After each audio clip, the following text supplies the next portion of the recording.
Welcome back to Emilee's Paper Caper.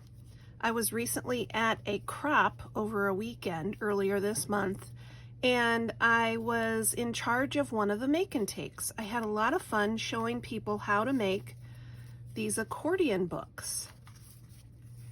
I thought it would be fun to show you one of the examples that I used.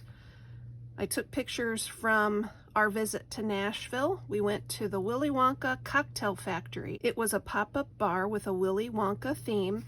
And if you want to see how to make a accordion album like this, look at this video that's up in the card.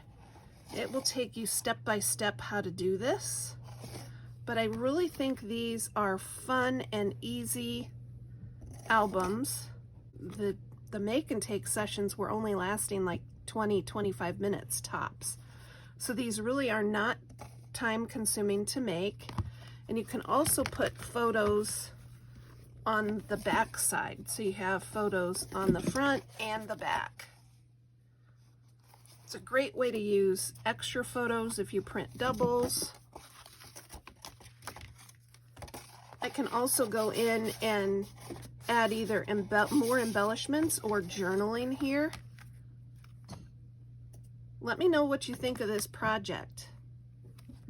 Check out the video description for a link to a tutorial on this, as well as measurements for various sizes. Depending on the size of the papers you use, you can get a 2x2 book, 3x3, 4x4, 5x5, and so on. It's a lot of fun. Keep on scrapping and paper crafting, everyone.